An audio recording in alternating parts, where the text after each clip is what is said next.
السلام علیکم ورحمۃ اللہ وبرکاتہ ان الحمد للہ والصلاة والسلام علی سید الانبیاء وعلی آلہ وصحبہ اجمعین اما بعد فاعوذ باللہ من الشیطان الرجیم بسم اللہ الرحمن الرحیم انشاءاللہ الرحمن آج کے اس لیسن میں سورۃ آل عمران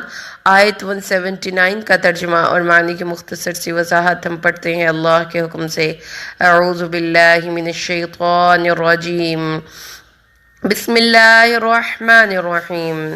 ما کان اللہ ایسا نہیں ہے لیذر المؤمنین کہ وہ چھوڑ دے مومنین کو علی ما انتم علیہ اس پر کہ جس پہ تم ہو اس وقت، حتیٰ یہاں تک کہ یمیز الخبیث من الطیب وہ جدا کر دے، ممیز کر دے ناپاک کو پاک سے۔ وما کان اللہ اور نہیں ہے اللہ لیطلعکم علی الغیب کہ تم میں سے انسانوں کو غیب کا خبر دے،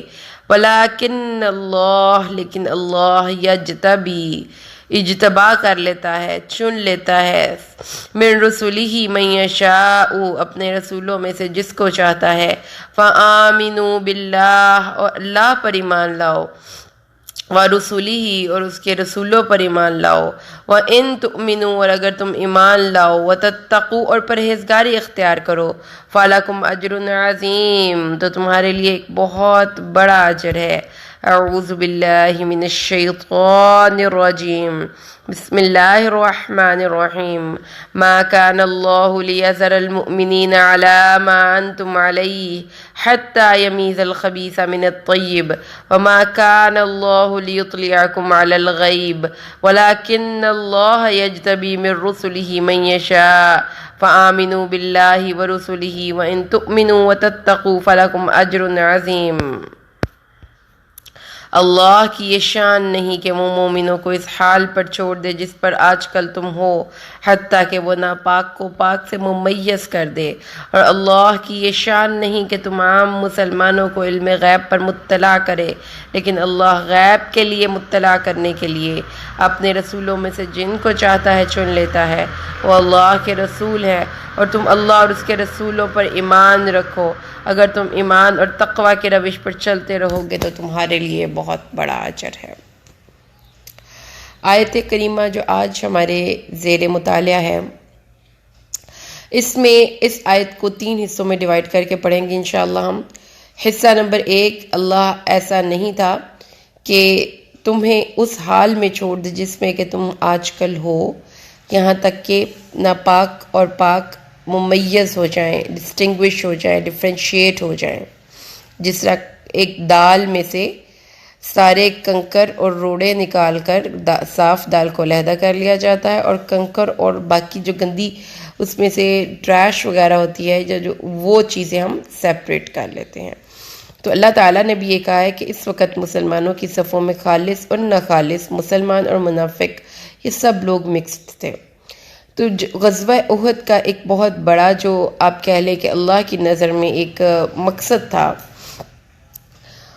وہ یہ تھا کہ مسلمانوں کو اور منافقوں کو، جن کو کہ اللہ نے 2 ٹائٹلز دیے ہیں، طیب اور خبیث، ان دونوں کو سیپریٹ کر دیں۔ تو آج ہماری مطالعہ میں جن 2 چیزوں پہ ہمارا 2 ورڈز پہ فوکس ہوگا وہ ہوگا طیب اور خبیث، کیونکہ طیب چیز اور خبیث چیز ان دونوں سے کیا مراد ہے۔ سب سے پہلے کیونکہ ہر چیز اپنی اس کے اپوزٹ سے جب ہم اس کو کنٹراسٹ کرتے ہیں تو ہمیں اس کی زیادہ بہتر سمجھ میں آتی ہے۔ تو سب سے پہلے ہم خبیث کے بارے میں پڑھیں، خبیث کیا چیز ہوتی ہے۔ الخبیث طیب کی ضد ہے۔ خبث کے معنی ہیں گندے، گھناؤنے، مکروہ۔ کیا مطلب ہے اس کا؟ Dirty, ہیٹفل، unpleasant. اس میں آپ کی سپیچ میں، آپ کے ایکشن میں، آپ کی کھانے پینے کی چیزوں میں، آپ کے بلیفز میں، آپ کے تھاٹس میں، یہ ساری چیزیں یعنی کہ آپ کی کس میں، آپ کی سپیچ میں، آپ کے ایکشن میں، آپ کے بلیف میں، آپ کی کھانے پینے کی چیزوں میں اور آپ کی سوچوں میں۔ تو مکار شخص کو بھی جو ردی آدمی ہو، مکار آدمی، اور خبیث ردی شے۔ خبث الحدید مطلب لوہے اور چاندی کا جو میل وغیرہ ہوتا ہے، جو ان کو بھٹی میں جب آپ پکاتے ہیں جو اوپر آ جاتا ہے، پگھلانے سے علیحدہ ہو جاتا ہے، اس کو کہتے ہیں خبث۔ اور اسی ریفرنس میں ناپاک یا کھوٹ والی چیز یا جو کہ نا خالص ہو، اس کے لیے وہ زنا کے لیے بھی آتا ہے، کیونکہ وہ اس عورت یا مرد اس کے ساتھ اپنے جنسی تعلقات قائم کرتے ہیں جو کہ خالص محبت پر بیس نہیں ہوتے، اور وہ ایک دوسرے کے لیے خالص نہیں ہوتے، اور جو بعد میں جو اولاد ہوتی ہے وہ بھی خالص نہیں ہوتی، وہ بھی گناہ ولد الزنا ہوتی ہے۔ اس کے علاوہ خبث اس زمین کے لیے بھی آتا ہے جہاں پہ بہت زیادہ شور ہو، یعنی سیرینٹ، اور وہاں پر کوئی بھی سبزہ وغیرہ نہ اگے، یعنی سیلائن لینڈ جس میں پانی، اور اس طرح سے وہاں وہ زمین پانی سبزے کی کاشت کے لیے مناسب نہ ہو۔ اب اس کو اللہ تعالیٰ نے کلمت خبیثہ اور شجرت کلمت خبیثۃ کا شجرت خبیثۃ سورۃ ابراہیم میں اللہ تبارک و تعالیٰ نے یہ آیتیں، یہ جو سورت نمبر 14 اور آیت 24 سے 26 تک، اس میں اللہ فرماتا ہے مثل کلمۃ طیبۃ کشجرۃ طیبۃ اصلها ثابت وفرعها فی السماء تؤتی اکلها کل حین باذن ربها۔ تو اس میں اور اس کے بعد اللہ تعالیٰ نے کہا ہے مثل کلمۃ خبیثۃ کشجرۃ خبیثہ، اصل اس میں اللہ تعالیٰ نے کیا فرمایا، نجتثت من فوق الارض ما لها من قرار۔ اب ان چیزوں کو سمجھ لیجئے کہ خبیث چیز کیا ہے۔ وہ چیز ہے جو کہ یعنی کہ اس کی اللہ تعالیٰ نے ایک امیجری سے مثال دی ہے، ایک کلمہ طیبہ یا ایک پاک اور صاف ستھری سوچ کے نتیجے میں پیدا ہونے والا جو ایک کلام ہے، اس کی مثال ایک ایسے پاک صاف درخت جیسی ہے، شجرۃ طیبۃ، جس کی جڑیں بھی مضبوط ہوتی ہیں اور جس کی شاخیں بھی آسمان میں ہوتی ہیں، اور وہ ہر موسم میں پھل دیتا ہے۔ یعنی آپ کی سوچوں کے اندر، آپ کی اپنی ذات کے اندر وہ گروتھ، وہ ڈیولپمنٹ ہے، وہ آپ کی پرسنالٹی کی گرومنگ ہوتی ہے جب آپ ایک صحیح سوچ کے ساتھ، توحید کے ساتھ، ایک خالص پن کے ساتھ اللہ کے راستے پر چلتے ہیں۔ جبکہ دوسری طرف خبیث جو درخت ہے وہ زمین کے اوپر ہے، اس کو کوئی قرار نہیں ہے، اس کی کوئی ڈیولپمنٹ نہیں ہے، اس کی کوئی گروتھ نہیں ہے، اس کی سٹیبلٹی نہیں ہے، اس کی ریپروڈکشن نہیں ہے، وہ اپنے جیسے کسی کو پیدا نہیں کر سکتا۔ اگر وہ بہت بھی ہے تو وہ ردی ہے، وہ ناکارہ ہے، کیونکہ وہ کسی کے لیے فائدہ نہیں مند۔ تو کیا اصول پتہ چلا کہ طیب اور ناطیب کثرت میں اللہ تعالیٰ نے کبھی، دیکھیں جب آپ زمین میں جا کر جنگلوں میں یا درختوں پہ دیکھیں تو ہمیں بہت جو ہے کم درخت ہوں گے، اور درختوں کے ساتھ زمین پر خودرو جڑی بوٹیاں اور ایسے جو پودے جو کہ خود بخود اگ پڑتے ہیں، وہ کثرت کے ساتھ وسیع و عریض پیمانے پر پھیلے ہوتے ہیں۔ لیکن جو لوگ زراعت کی فیلڈ سے کا نالج رکھتے ہیں، اور جو مالی ہیں یا جو بوٹانسٹ ہیں، بوٹنی سے کی فیلڈ سے ریلیٹ کرتے ہیں، وہ جانتے ہیں کہ جب آپ نے کسی جگہ پر کسی پودے کو یا کسی لینڈ کو ریڈی کرنا ہو کاشت کے لیے، تو the very first thing وہاں پر کیا ہوتی ہے، وہاں پہ بیج بھی ڈالنے سے پہلے امپورٹنٹ چیز یہ ہوتی ہے کہ زمین کو ہل چلا کر ان تمام نیگیٹو خودرو جڑی بوٹیوں سے صاف کیا جائے جو کہ اس زمین میں بنا کسی کوشش کے اگائے ہیں۔ تو یہی حال ہے غلط سوچ کا، غلط عقیدے کا۔ یہ لوگ، ان کی باتیں اتنی حسین لگتی ہیں اور ان کے طرز حیات اتنے پیارے لگتے ہیں کہ یہ بنا کسی سوچ اور سمجھ کے ہماری زندگیوں میں داخل ہوتے چلے جاتے ہیں، لیکن ان کا اینڈ گول کوئی نہیں۔ تو اللہ تعالیٰ نے خبیث بندے کی مثال دی ایک خبیث زمین اور ایک خبیث درخت کے ساتھ۔ تو اللہ تعالیٰ نے طیب، اللہ تعالیٰ نے فرمایا یا ایھا الذین آمنوا کلوا مما فی الارض حلالا طیبا، وہ چیزیں کھاؤ جو حلال اور پاک ہیں۔ پھر اللہ نے ایک اور مقام پر قرآن پاک میں فرمایا الخبیثات للخبیثین والخبیثون للخبیثات، کہ خبیث مرد اور خبیث عورتیں ایک دوسرے کے لیے ہی بنے ہیں۔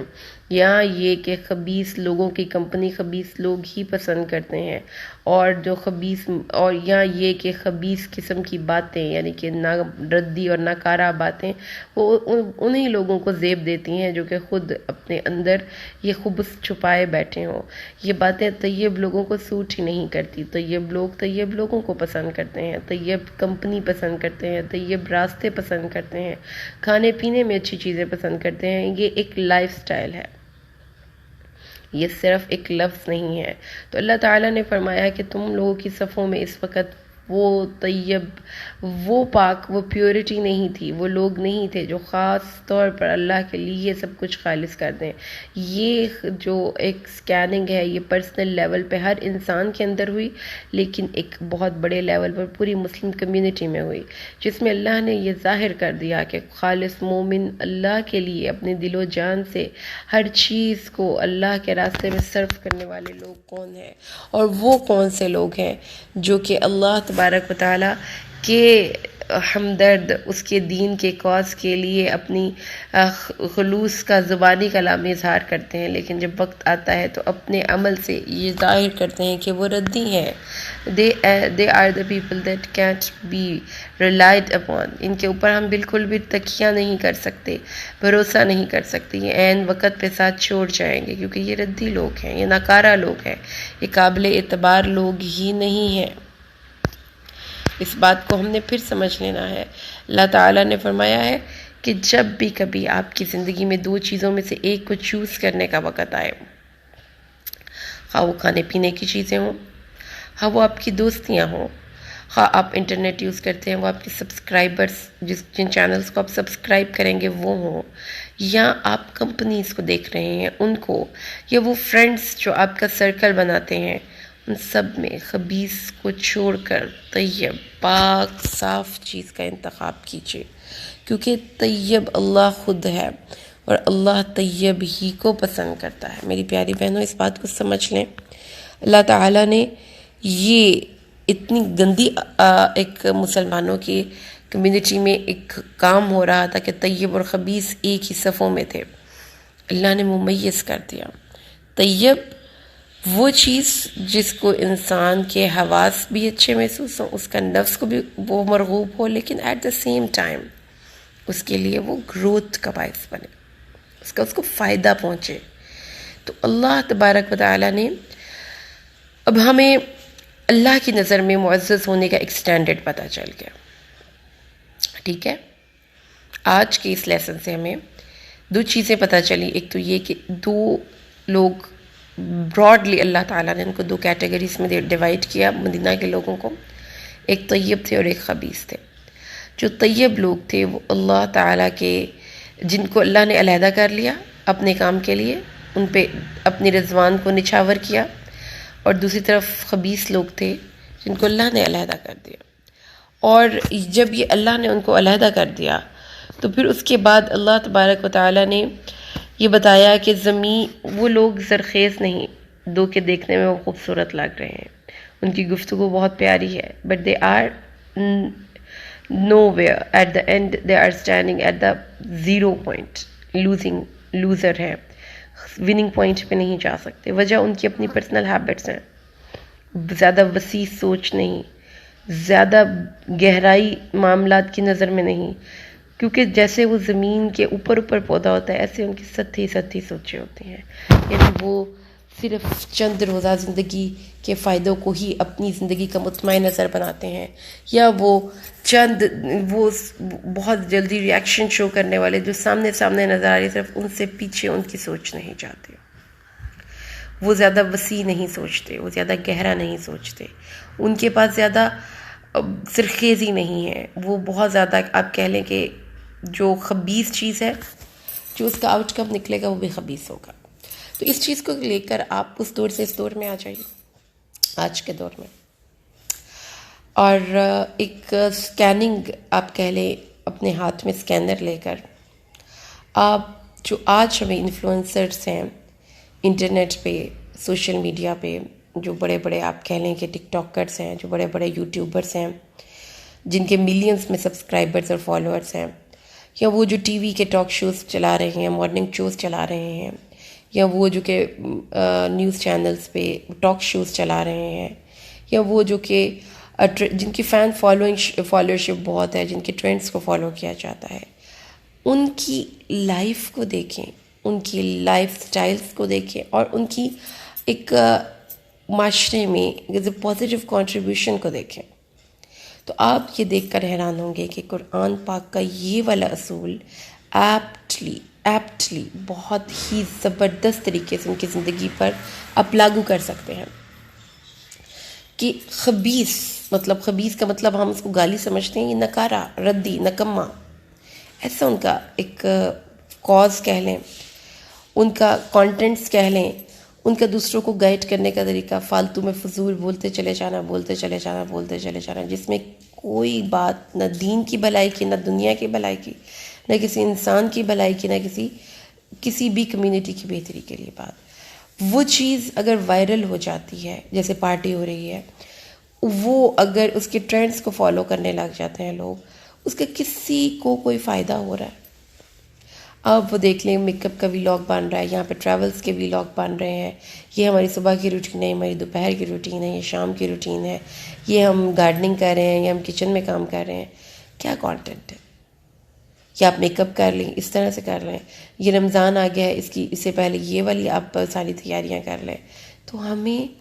اپنی کمپنیز کے حوالے سے بہت کیئرفل ہونا ہے، خاص طور پہ آج کے دور میں، کہ آپ کن لوگوں کو سارا دن دیکھتے سنتے رہتے ہیں. یہ شان رمضان ٹرانسمیشن میں ان پروگرامز سب فائن ایگزامپلس آف شاجر کو خبیث بات، ردی اور نکارہ بات. قرآن پاک میں اللہ نے فرمایا طیب چیز بابرکت ہوتی ہے. جب آپ ایک درخت کی بات کرتے ہیں نا، تو اس کا جب بیج زمین میں جائے گا تو وہ فوراً گرو نہیں کرے گا، اور وہ ایک جنریشن میں ہمیں پھل بھی نہیں دے گا. تو جو طیب باتیں ہوتی ہیں، طیب عقائد ہوتے ہیں، طیب چیزیں ہوتی ہیں جس سے دوسروں کو فائدہ پہنچتا ہے، وہ فوراً گرو نہیں کرتی، ان کو ٹائم لگتا ہے. لیکن یہ آپ کی چوائس ہے کہ آپ جلدی پیدا ہونے والی جڑی بوٹیوں جیسی زندگی گزارتے ہیں، یا ایک جنریشن میں صرف بیج ڈال کر بیٹھ جاتے ہیں کہ میری آنے والی نسلیں اس کا پھل کھائیں گے. کیونکہ ہمیں جلد بازی کا مظاہرہ نہیں کرنا، کہ جو آج ابھی اسی وقت رائٹ ناؤ انسٹنٹلی ہمیں ابھی مل جائے، تو وہ تو نہیں مل سکتا. تو اصول کی بات ہے، جس مرضی مالی سے پوچھنے جا کر، جو پھل دینے والے درخت ہیں ان کے بیج پچھلی جنریشن نہیں ڈالے ہوتے ہیں، وہ اپنی نسل میں، اپنے زندگی میں کا پھل کھانے کے لیے زندہ نہیں رہتے. لیکن ان کی جو ایک سوچ ہوتی ہے اس میں وسعت ہوتی ہے. وہ یہ سوچتے ہیں کہ اگر آج ہم یہ کام کریں گے تو ہو سکتا ہے ہماری جنریشن کو اس کا فائدہ نہ پہنچے، آئندہ آنے والی نسلیں اس سے فائدہ اٹھائیں. تو وہ لوگ زیادہ ہائیلی ویژنری ہوتے ہیں. اور اس سے آگے اگر آپ پرسنل گراؤنڈس پہ دیکھیں کہ مجھے کس چیز کا فائدہ ہوگا، تو آپ کو جنت اور اس کے نعمتیں اتنا بگ انسینٹیو ہونی چاہیے کہ اس کو ذہن میں رکھتے ہوئے ہم ہر نیکی کا کام کریں، دو کہ ہمیں اس کا انسٹنٹ ریوارڈ نہ بھی ملے، کوئی فین فالوورز نہ ملیں، کوئی ایسے لوگ نہ ملیں جو آپ کو بہت اچھے کمنٹس دے رہے ہیں، کوئی ایسے لوگ نہ ملیں جو آپ کو سننے کے لیے تیار ہے. ایون تو بھی اچھی چوائس کیجیے، کھانے پینے میں بھی، اپنی کمپنی میں بھی، ایون اف کہ آپ کی گفتگو میں بھی. کیونکہ اللہ تعالیٰ نے فرمایا ہے کہ خبیث گفتگو ایک خبیث درخت جیسی ہے جو لوگوں کو بڑا مزہ آتا ہے. طیب گفتگو کوئی بھی نہیں سننا پسند کرتا، لیکن ان دونوں کے جو کانسیکوینسز ہیں، اینڈ ریزلٹ ہیں، ان دونوں میں ہیل آف ڈفرینس ہے. اللہ سے دعا کرتے ہیں، کیونکہ آج میں بہت زیادہ ساری آیت کریمہ نہیں پڑھائی، اس لیے کہ اس میں 2-3 ڈفرینٹ ٹاپکس موضوع تھے، اس سارے مکس ہو جانے تھے. ہمارا آج کا کانسیپٹ کلیئر ہو گیا انشاءاللہ کہ طیب اور خبیث دونوں چیزیں اللہ کو نہیں پسند. لہذا اللہ نے طیب لوگوں کو اپنے کاز کے لیے منتخب کر لیا، ان کی سوچوں میں خالص پن تھا، جو گروتھ کر سکتے تھے، جو اسٹیبلٹی تھی جن کا نام اور جن کا کام نسلوں تک کے لیے منتقل ہونا تھا، اور وہ رول ماڈل بننے تھے. اللہ نے ان کو بھی منتخب کر لیا. اور جو لوگ صرف باتیں بناتے تھے، جو گھٹیا تھے، جو ردی تھے، جو ناکارہ تھے، جو بے وقعت تھے، کہ وہ دیکھنے میں بہت حسین تھے، خوبصورت تھے، اللہ نے ان کو اٹھا کر ردی ہی کر دیا. جیسا کہ ہم گفٹس میں سے جب ریپر اتار دیتے ہیں، ہم ان کو سنبھال کے نہیں رکھتے، ہم اس کو ردی میں پھینک دیتے ہیں. تو یہ اب آپ کی اپنی چوائس ہے. کثرت کے پیچھے بھاگنا ہے کہ برکت کے حصول کی دعا کرنی ہے، لیکن کثرت ملتی ہے، لیکن ضروری نہیں کہ اس کے ساتھ برکت بھی ہو. اگر آپ نے خبیث راستوں کے ذریعے کثرت حاصل کی، لیکن اگر طیب راستوں کے ذریعے آپ نے کچھ حاصل کیا، اس میں اگرچہ کہ وہ دیکھنے میں کثرت نہ ہو، اس میں بہت برکت ہوتی ہے. ایک بیج جیسی برکت، جو ایک منا سا دانہ جب زمین کے اندر جاتا ہے تو اپنے جیسے کئی کو باہر نکالتا ہے. اللہ سے دعا کرتے ہیں اللہ ہمیں قرآن کو سمجھ کر پڑھنے کی توفیق عطا فرما. آمین. بارک اللہ لی ولکم فی القرآن الحکیم ونفعنی وإیاکم بالآیات والذکر الحکیم. السلام علیکم ورحمۃ اللہ وبرکاتہ.